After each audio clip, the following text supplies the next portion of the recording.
So June 14, 2024 మన railway Koduru ఎమ్మెల్యేకి నేను మెసేజ్ చేయడం జరిగింది త్రూ ఫేస్బుక్. కంగ్రాచులేషన్స్ సార్ అని చెప్పేసి ఆయన థ్యాంక్ యూ అని చెప్పి ఫస్ట్ డేనే నాతో 2-3 hours స్టార్ట్ చేశారు. లైక్ నైట్ 11:30 ఆ టైం వరకు స్టార్ట్ చేశారనమాట. డీటెయిల్స్ అన్నీ కనుక్కోవడం జరిగింది. ఆయన నువ్వేం చేస్తావు, ఎక్కడ ఉంటావు, పెళ్ళి అయిందా, పిల్లలు ఉన్నారా, హస్బెండ్ ఏం చేస్తాడు, ఈ డీటెయిల్స్ అన్నీ అడగడం జరిగింది. నేను చెప్పాను. లాస్ట్లో ఆయన ఫోన్ నెంబర్ ఇచ్చి నా ఫోన్ నెంబర్ తీసుకొని ఇక్కడ వద్దు టెలిగ్రామ్లో చాట్ చేద్దాము అనేసి చెప్పారు.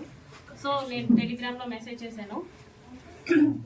2 days బాగానే మాట్లాడారు నాతో, అంటే నార్మల్గానే మాట్లాడారు. అందరూ ఎలా ఫ్రెండ్లీగా మాట్లాడతారో అలాగే మాట్లాడారు. సో కంటిన్యూస్ చాటింగ్ అనమాట. 2 days తర్వాత వీడియో కాల్స్ చెయ్యి, న్యూస్ పంపించు అని ఈ టైప్ ఆఫ్ మెసేజింగ్ చేయడం జరిగింది నాకు. సారీ సార్, నేను న్యూస్ అయితే అట్లాగా పంపించలేను, వీడియో కాల్స్ కూడా నాకు కంఫర్టబుల్ కాదు అనేసి చెప్పాను అనమాట. నేను నా బాబు మాత్రమే ఉంటాను ఇంట్లో, నాకు ఒక కేర్ టేకర్ ఉంది.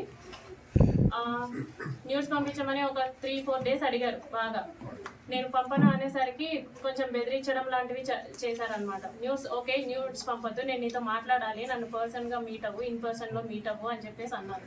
ఎలా కుదురుతుంది సార్, నాకు అవ్వదు, నాకు మా బాబుతోనే ఉంటుంది రోజంతా, నాకు అవ్వదు అనేసి అన్నాను.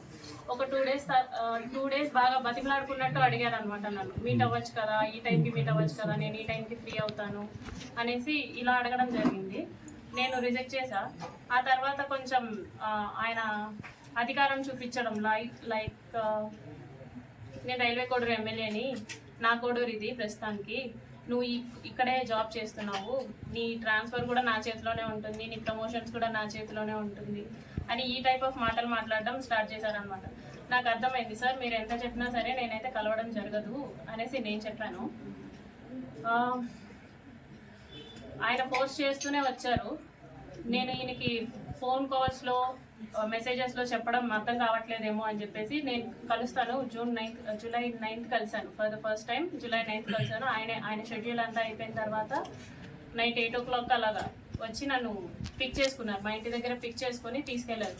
రైల్వే కోడూరు నుంచి కడప రూట్ వెళ్దాం అనేసి అన్నారు అనమాట. Railway Koduru to Kadapa route 90 kilometers వస్తుంది, కడప వరకు 90 kilometers వస్తుంది. సో స్టార్ట్ అయ్యాము. మా బాబుతో మా కేర్ టేకర్ ఉంది. ఇన్ ద మీన్ వైల్లో ఆయన మళ్ళీ ఎందుకు కలవని అంటున్నావు, ఎందుకు మెసేజెస్కి అలా రెస్పాండ్ అవుతున్నావు, ఎందుకంత పొగరు చూపిస్తున్నావు అని చెప్పేసి ఈ మాటలు మాట్లాడారు. రాజంపేటకు వచ్చేసరికి రాజంపేట టు బాక్రాపేట మధ్యలో ఒక విలేజో మరి ప్లేసో నాకు ఐడియా లేదు, అక్కడ ఆపారనమాట. ఆపిన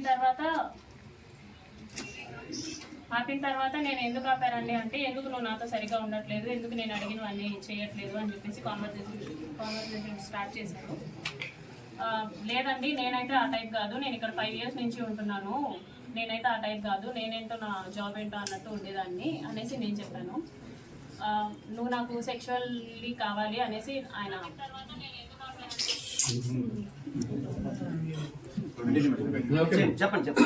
కనీసం మాట్లాడివ్వండి. ఓకే. సో ఆయన సెక్షువల్ సాటిస్ఫాక్షన్ కావాలి నీతో అనేసి అన్నారు అనమాట. లేదు సార్ నేను అవన్నీ చేయను అనేసి చెప్పేసరికి ఆయన నా బాడీ పార్ట్స్ టచ్ చేయడానికి ట్రై చేస్తూ నన్ను ఫోర్స్ చేయడానికి ట్రై చేశారు. కార్ డోర్ ఓపెన్ చేసేలోగా నా జుట్టు పట్టుకొని ఇలా లాగారు, రెడ్ ఆఫ్ మై హెయిర్ పట్టుకొని లాగారు అనమాట. నా ఫ్రంట్ సీట్, నేను ఫ్రంట్ సీట్లో కూర్చున్నాను. రెక్లైనర్ బెండ్ చేసేసి నా మీదకి వచ్చేసి నేను అరవబోయాను, ప్లస్ చేతులు ఇలా పెట్టేసుకున్నాను. 2 చేతులు ఆయన ఒక చేతి ఇలా పట్టుకున్నారు, కొట్టారు. ఫోర్స్ఫుల్లీ నా ప్యాంట్ అది తీసేసి he force himself on to me for the first time. అయిపోయిన తర్వాత నేను భయపడిపోయి నేను వెనక్కి వెళ్ళిపోయాను. ఆ మధ్యలో నేను వెనక్కి వెళ్ళిపోయాను. ఆ seat middle of the seat ఉంటుంది కదా, దాని నుంచి నేను వెనక్కి వెళ్ళిపోయి నేను వెనక్కి కూర్చున్నాను. ఆయన డ్రైవ్ చేశారు, మా హోమ్కి డ్రైవ్ చేశారు. నేను దిగిపోతున్నప్పుడు చెప్పారనమాట, చాలా చేస్తున్నావు, ఇక నుంచి అట్లా చేయొద్దు, నువ్వు నా మాటే వినాలి, నేను చెప్పినట్టే చేయాలి, మీ హస్బెండ్ నిన్ను